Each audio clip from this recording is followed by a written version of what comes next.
Assalamualaikum warahmatullahi wabarakatuh. Jumpa lagi rekan-rekan. Hari ini saya akan berbagi tentang materi pengantar keamanan komputer modul 1 CSCU. Rekan-rekan bisa menggunakan yang virtual source bookshelf yang versi offline supaya bisa lebih ringan, dan saya hari ini akan mencoba berbagi materi dengan bahasa Indonesia supaya lebih mudah rekan-rekan pelajari atau pahamin biar lebih mantep. Oke. Di modul 1 pengantar keamanan data ini kita akan share tentang beberapa hal. Kita mulai dengan berita keamanan. Tahun 2015 yang lalu mungkin pernah ada yang mendengar ada sebuah perusahaan Berkeley yang baru ketahuan setelah 7 tahun bahwa data-data dari pelanggan mereka itu sebanyak 30.000 tersimpan, beredar di publik, dan ini dihack tanpa menggunakan jaringan. Jadi hanya sebuah semacam flash disk, bed USB itu ditancapkan ke salah satu komputer yang ada di kantor, dan kemudian USB ini kemudian menggrab informasi-informasi yang ada di komputer tersebut, dan informasi ini bocor ke publik. Diindikasi malah sudah ada sebelumnya dari yang ketahuan ini, yang informasi-informasi lain yang mungkin sudah bocor ke publik. Nah, bayangkan kalau sebuah perusahaan yang memiliki begitu banyak pelanggan dan akhirnya data pelanggan Anda dipublish keluar. Oke, untuk lebih lanjut kita akan membahas tentang materi yang kita pelajarin. Apa saja yang akan kita pelajari pada materi ini?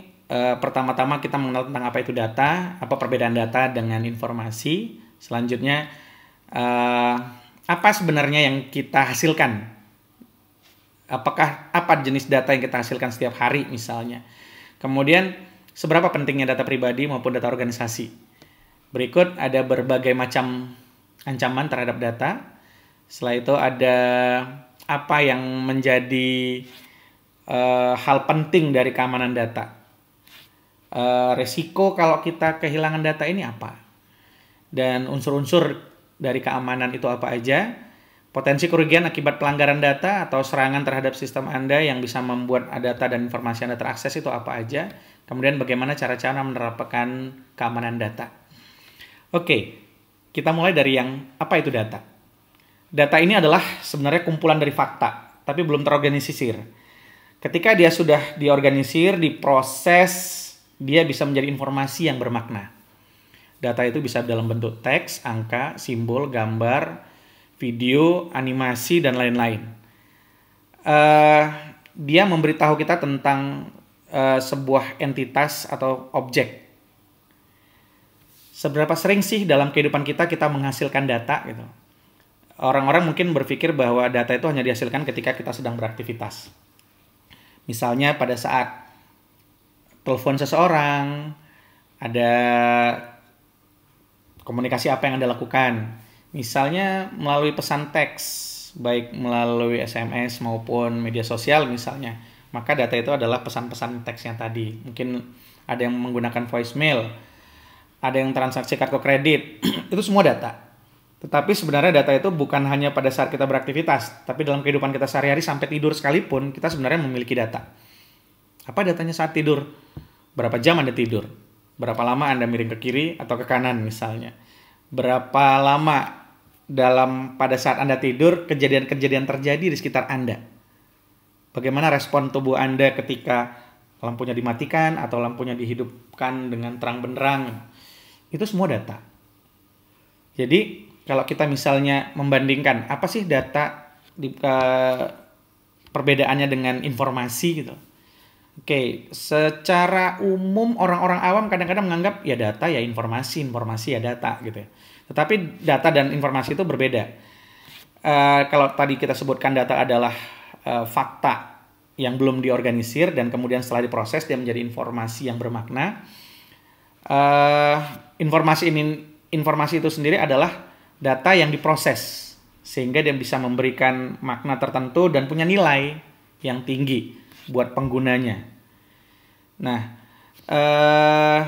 perbedaan ini bisa kadang-kadang sifatnya subjektif ya, tergantung orang yang memahami dan memaknainya. Tapi kalau kita bicara apa sih pentingnya informasi atau data di era informasi sekarang ini gitu loh. Mungkin kalau Anda lihat beberapa hal dalam kehidupan Anda sendirilah.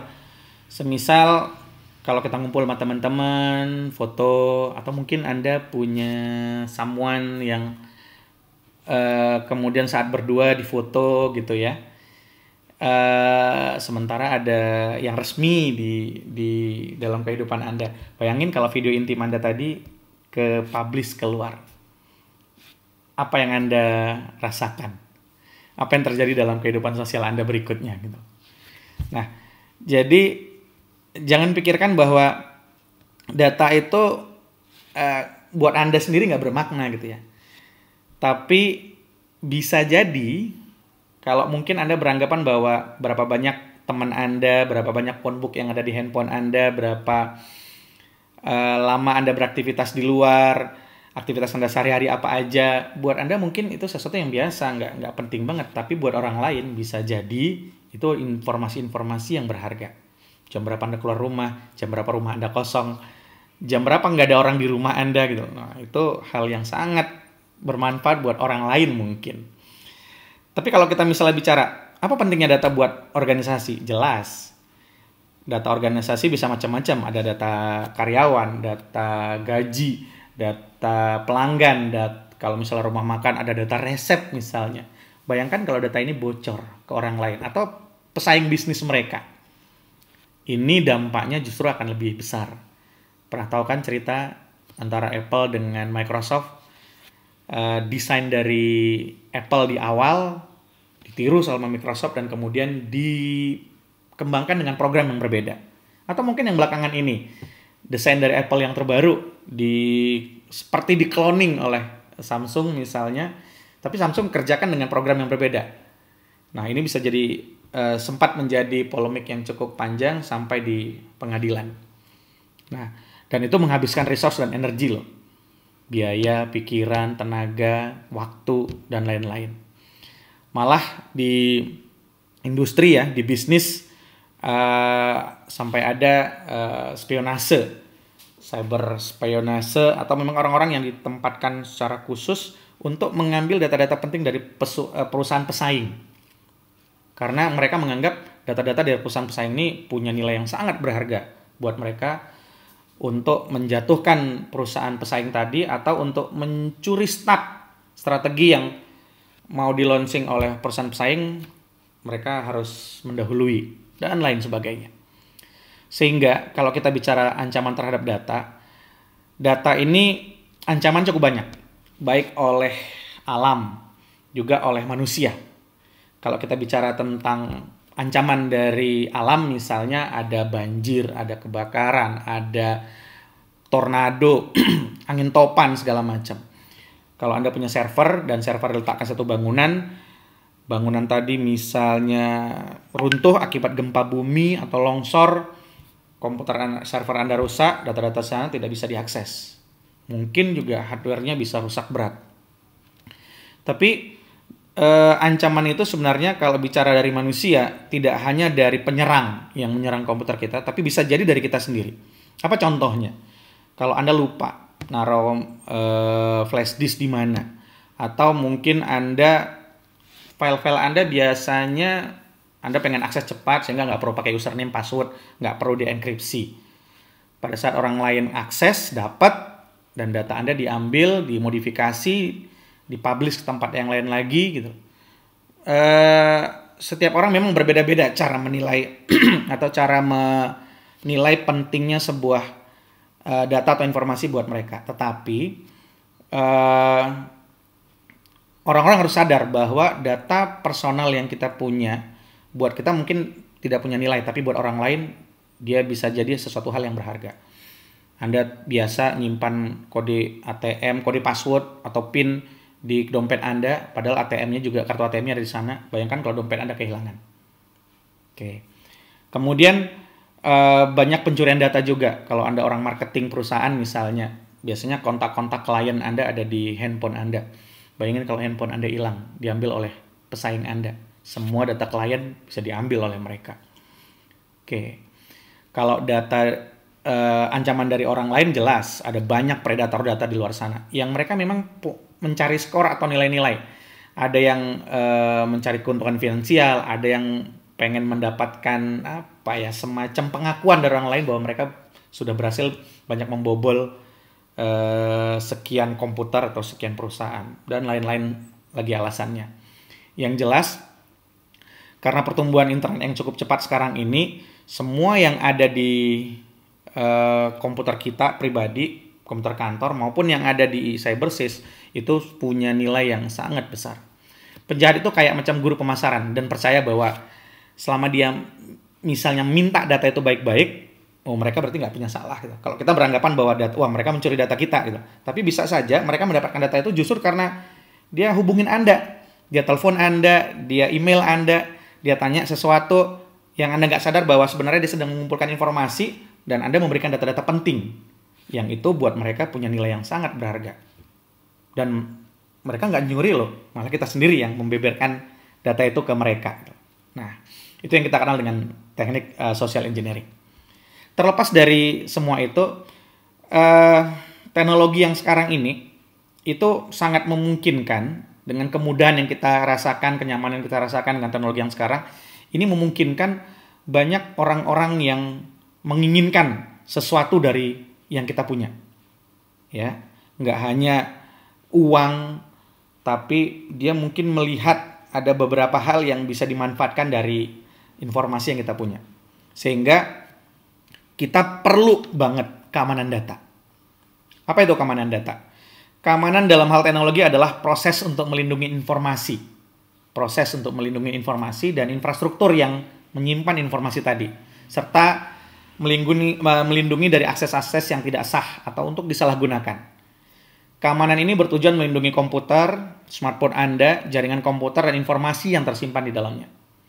Keamanan ini bisa meliputi dari keamanan fisik agar tidak hilang, tidak rusak, tetap bisa diakses, dan lain sebagainya. Kemudian ada keamanan informasi. Keamanan ini menjadi tanggung jawab pemilik data atau orang-orang yang mengakses atau memiliki kepentingan terhadap data tadi. Misalnya, Anda punya data di server kampus.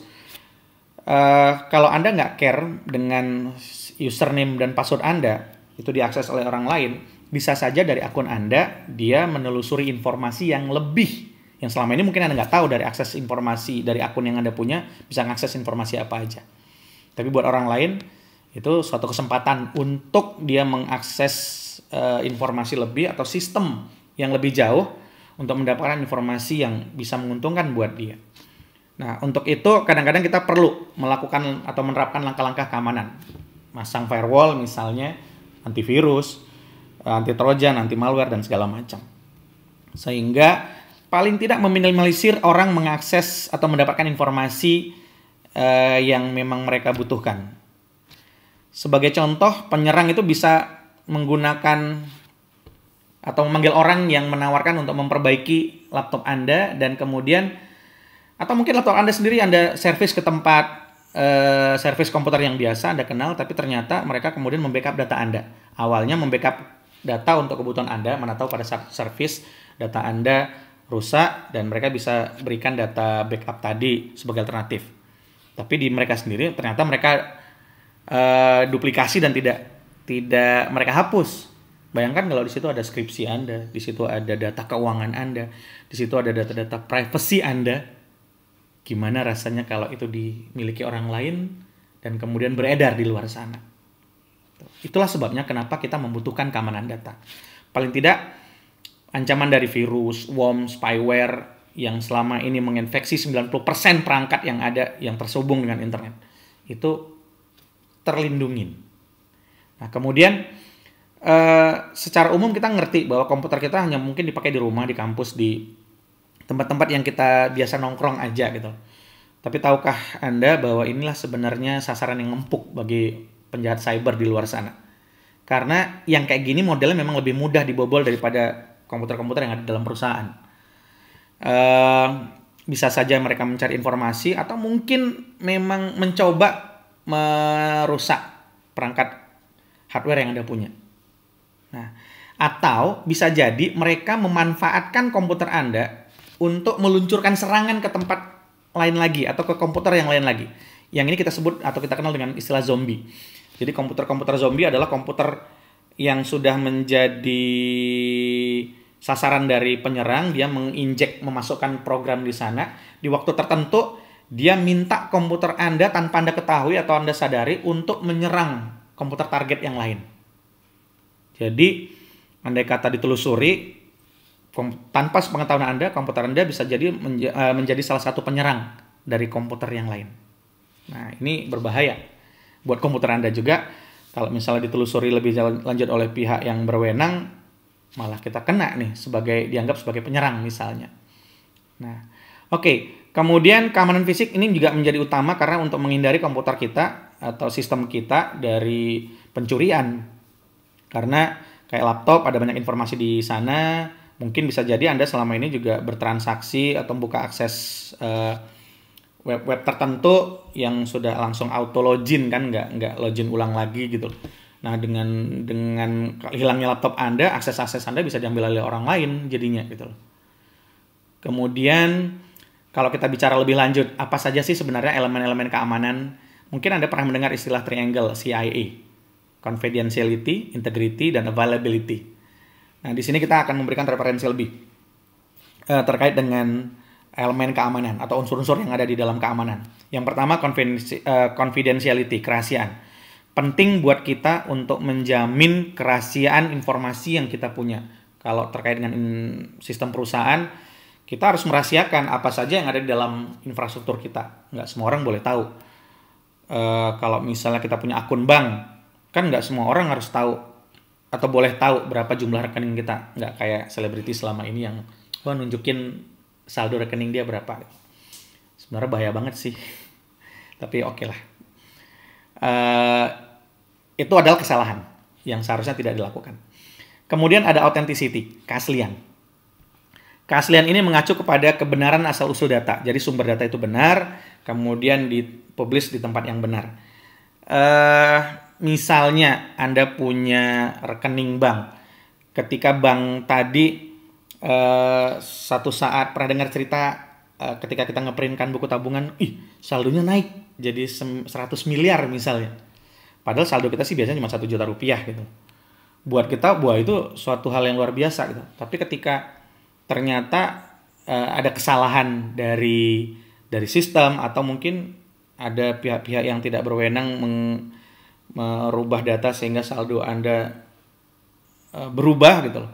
Nah, ini nggak asli gitu. Pihak bank bisa membatalkan nilai tadi, atau mungkin Anda bermimpi suatu saat nilai-nilai Anda yang ada C, D, E gitu, tiba-tiba berubah jadi A, B gitu.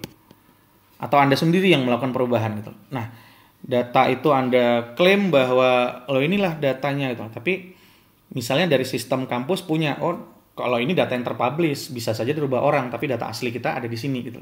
Jadi dia bisa menjelaskan atau membuktikan bahwa data aslinya dari sini. Kalau ini data yang sudah dihack, kalau yang ini data aslinya gitu. Nah, itu penting untuk mempertahankan keaslian sebuah data dan menjamin bahwa data tadi asli. Kemudian integritas. Jadi selain data itu asli, kita juga harus bisa menjamin bahwa informasi yang kita sajikan itu adalah akurat, lengkap, dan bisa diandalkan. Akurat, lengkap, dan bisa diandalkan. Dari bentuk aslinya. Sehingga orang akan percaya bahwa ini adalah data yang benar. Ada sejumlah uang ditransfer ke kita, misalnya gaji atau pembayaran honorarium atau apapun. Kalau misalnya informasi yang ditampilkan benar, jumlahnya benar, tapi salah transfer ke orang lain, kan malah jadi bermasalah gitu. Orangnya benar, nomor rekeningnya benar, tapi jumlahnya salah gitu loh. Nah, makanya integritas sebuah informasi itu penting, meyakinkan bahwa data ini asli, benar, tidak salah, sehingga bisa diandalkan. Kemudian availability, ketersediaan. Kapanpun data itu kita butuhkan, kapanpun data itu diperlukan oleh pemilik data tadi, maka dia bisa mengakses data itu. Tidak pas ngakses, mohon maaf, saat ini sistem kami sedang perbaikan, Anda baru bisa mengakses 20 hari lagi misalnya. Nggak bisa seperti itu. Penyedia jasa, dia harus bisa menjamin bahwa ketika pemilik informasi tadi menginginkan mengakses informasinya, maka informasi tadi harus tersedia. Berikutnya, non-repudiation. Sesuatu data yang sudah disajikan ke publik atau suatu data yang sudah dikeluarkan, ini adalah data yang valid, yang benar. Pihak penyedia nggak bisa nyangkal. Semisal satu saat Anda punya saldo di rekening jumlah 5 juta. Ada kartu kredit misalnya.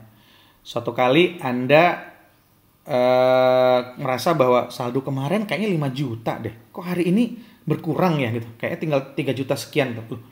Yang ini kemana gitu. Anda nggak ada pinjaman, nggak ada transaksi lain-lain. Tapi kok saldo Anda berkurang gitu. Anda komplain ke pihak bank atau kartu kredit. Dan Anda bisa membuktikan bahwa Anda di Indonesia loh.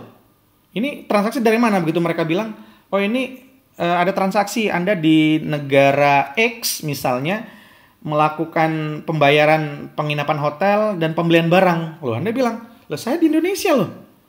Saya punya saksi ya bahwa Anda tidak keluar negeri di waktu itu gitu. Nah, ketika Anda punya bukti yang menunjukkan bahwa Anda tidak melakukan transaksi tadi, maka itu Anda bisa sangkal. Dan pihak bank dengan data-data tadi nggak bisa menolak untuk Anda minta dana Anda tadi dikembalikan. Nah, sebuah informasi punya nilai-nilai itu. Sehingga kalau dia benar, data itu dari sangkal. Tapi kalau salah, justru dia bisa dijadikan acuan atau dasar untuk Anda minta klaim kembali. Nah, apa sih sebenarnya potensi kerugian kalau misalnya data informasi kita diserang sehingga keamanannya jadi tidak terjamin gitu loh. Banyak hal. Kerugian-kerugian yang dialami dari serangan keamanan. Ada kerugian finansial tuh jelas. Misalnya perusahaan akan kehilangan sejumlah uang yang diminta oleh penyerang kalau dia berhasil mencuri informasi atau mengencrypt kayak virus ransomware selama ini. Data-data informasi yang ada di sana di-encrypt. Padahal data itu penting buat perusahaan, dan kalau perusahaan pengen lihat datanya kembali, dia udah bayar sama orang yang mengirimkan virus tadi gitu, sejumlah uang, dan itu bisa jutaan, malah sampai jutaan dolar. Kemudian ketersediaan sumber dayanya jadi tidak ada. Kalau misalnya sistem Anda dibikin down, storage-nya jadi penuh, memorinya jadi penuh, prosesornya jadi bingung nih memproses mana karena begitu banyak permintaan layanan. Akhirnya orang yang memang memerlukan layanan dari sistem tadi malah nggak bisa dapat akses. Atau paling tidak sistemnya berjalan dengan sangat lambat. Nah, ketidaktersediaan informasi tadi bisa punya dampak tersendiri buat perusahaan. Atau ada pencurian identitas, penipuan. Dengan identitas palsu mereka menipu orang lain lagi. Kemudian dengan identitas Anda, dia bisa memanfaatkan untuk melakukan transaksi keuangan di tempat lain lagi. Nah, ini sangat bahaya. Kalau perusahaan sampai datanya bocor ke publik, dan itu adalah data-data karyawan, misalnya ada data nama, alamat, kartu kredit, lengkap segala macam, dan itu sampai bocor ke publik, ini bisa-bisa pelanggan mereka udah nggak percaya lagi sama perusahaan. Mereka bisa kehilangan pelanggan kalau misalnya mereka tidak proteksi datanya dengan cukup baik. Belum lagi kehilangan dan pencurian data, baik itu pribadi maupun data-data organisasi. Udah banyak banget ceritanya. Dan kadang-kadang informasi sensitif tadi kalau sampai dirilis ke publik, dampak psikologinya ke pimpinan atau Anda sendiri yang misalnya sampai data-data sensitif Anda ke publish ke orang lain, ke publik, mungkin kalau di luar sana kayaknya nggak penting hidup lagi gitu ya. Nah, ini berdampak sangat luar biasa. Tapi coba Anda bisa melakukan mitigasi terhadap atau melakukan penilaian terhadap resiko-risiko terhadap kehilangan data, kerusakan data, atau bila datanya tadi harusnya bisa diakses, tadi nggak bisa diakses, apa kerugiannya gitu. Nah, untuk itu kita perlu menerapkan keamanan. Ada 3 langkah yang bisa kita lakukan. Pertama pencegahan, yang kedua pemeliharaan, yang ketiga adalah reaksinya, apa yang harus kita lakukan. Untuk pencegahan misalnya, sebelum ada serangan terjadi, sebelum ancaman itu bisa terbukti terjadi di komputer Anda atau komputer kantor Anda, apa yang harus dilakukan? Masang firewall, antivirus, atau password harus strong, password yang secure, yang nggak mudah ditebak. Ya, gabungan dari huruf besar, huruf kecil, angka, simbol, segala macam. Buat Anda yang sering akses internet dan sering ngunduh atau download file atau aplikasi, cobalah ambil dari sumber-sumber yang Anda kenal dan dipercaya, sehingga bisa memastikan bahwa tidak ada file lain selain file utama yang Anda butuhkan tadi ikut dalam proses download Anda. Kemudian scan antivirus secara teratur dan update sistem Anda juga secara teratur supaya lubang-lubang celah keamanan biasanya sudah di-patch atau ditutupin oleh pengembang. Setelah itu pemeliharaan. Pemeliharaan ini adalah tindakan yang Anda lakukan untuk mencegah dan membantu pengamanan perangkat, sekaligus nanti data-data yang ada di dalamnya. Nah, mungkin Anda perlu bikin backup misalnya terhadap data-data penting Anda atau data-data penting perusahaan di media yang lain atau di komputer yang lain. Manajemen malware, misalnya melakukan instalasi dan patch antivirusnya, mengaktifkan firewall. Kalau misalnya di jaringan ada juga yang mengaktifkan access list supaya bisa mengatur siapa yang boleh mengakses, siapa yang tidak misalnya. Kemudian menghindari overheating CPU, karena kalau komputer ini terus-menerus bekerja, prosesornya kan makin panas. Sehingga gimana caranya agar prosesor ini tetap cool, tetap adem, sehingga dia bisa memproses dengan baik. Setelah itu menjaga kebersihan dari komputernya. Ya, kalaupun kita pakai komputer laptop misalnya, kalau udah terlalu lama pakai laptop, itu banyak debu nanti di dalam, biasanya di sekitar kipas atau fan Anda. Itu mungkin perlu dibersihkan secara berkala, 6 bulan sekali, 1 tahun sekali, dan seterusnya. Kemudian menghapus cache browser. Kalau Anda sudah terlalu sering browsing, nggak ingat juga kemana-mana aja sudah nge-browsing, cobalah dihapus ke cache-nya. Dan jangan cukup gampang, kadang-kadang ada sebuah situs Anda buka, terus dia minta Anda mau nyimpan cookies-nya gitu. Nah, itu saya tidak rekomendasi itu gitu. Diabaikan saja. Nah, reaksinya apabila sudah terjadi serangan dan Anda sudah mengalami diserang gitu misalnya, apa yang bisa Anda lakukan agar dampaknya tidak lebih parah misalnya. Jangan sampai Anda harus start dari nol lagi, karena semua serangan akhirnya menghancurkan sistem Anda, menghilangkan semua data Anda gitu. Nah, kalau kondisi ini tiba-tiba terjadi dan Anda bisa merespon, maka paling cepat matikan aja power komputernya Anda. Tapi kalau kadang-kadang bingung nyari tombol off-nya gimana dan matikannya kok susah gitu, lepaskan. Kalau misal terkonek ke jaringan pakai wireless, off-kan wirelessnya. Kalau pakai kabel gampang, cabut aja kabelnya, selesai.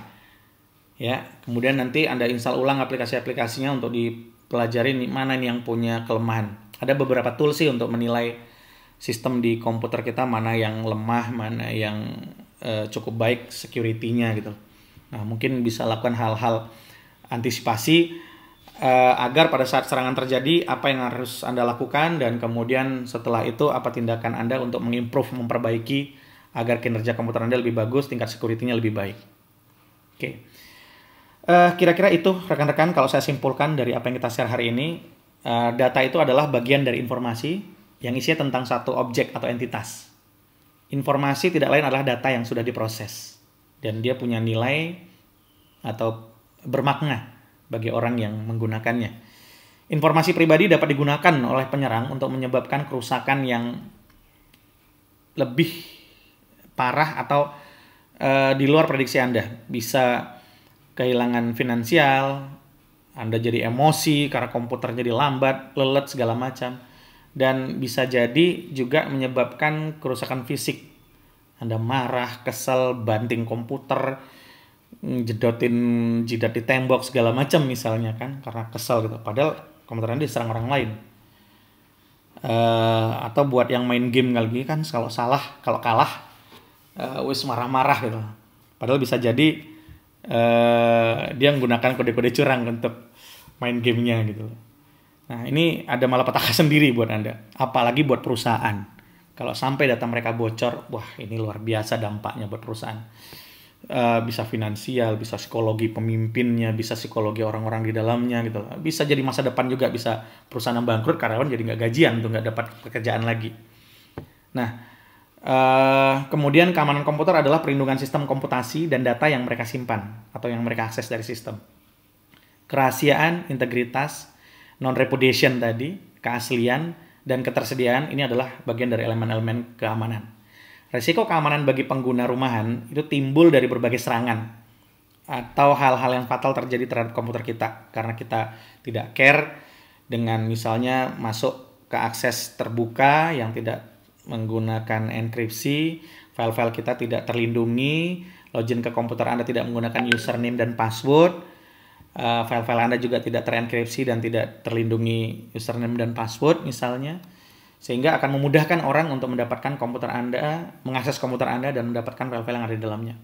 Maka supaya potensi kerugian terhadap serangan tidak semakin besar, Anda nggak mengalami kerugian finansial, sumber daya Anda tidak tetap tersedia, identitas Anda tidak dicuri, tidak menimbulkan kehilangan kepercayaan, trust bagi orang lain atau pelanggan, tidak hilang datanya, tidak disalahgunakan resource komputer Anda, maka lakukanlah tindakan pencegahan, lakukan pemeliharaan, dan bereaksilah terhadap kalau Anda melihat ada suatu gejala yang, wah ini nggak biasa nih, aneh. Nah, langkah-langkah yang diperlukan itu apa aja? Oke.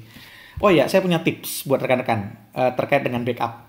Saya punya tiga tips. Pertama, buat salinan file penting Anda. Satu file yang utama, yang mungkin Anda pakai, Anda edit, Anda olah segala macam, dan buat 2 backupnya. Jadi dari 3 file, 1 yang utama, 2 file backup.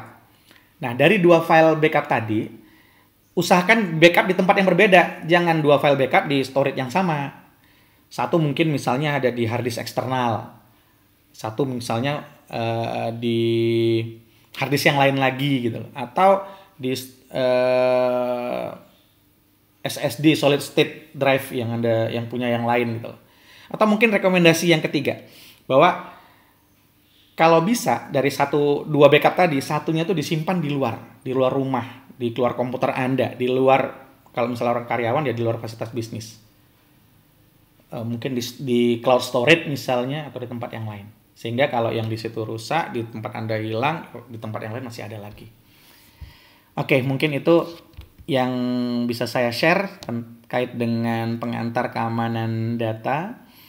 Kita bisa mendiskusikannya lebih lanjut di pertemuan berikutnya atau di sesi online berikutnya. Silahkan dipelajarin lebih lanjut. Terima kasih atas perhatian Anda. Selamat belajar dan semoga bisa bermanfaat. Assalamualaikum warahmatullahi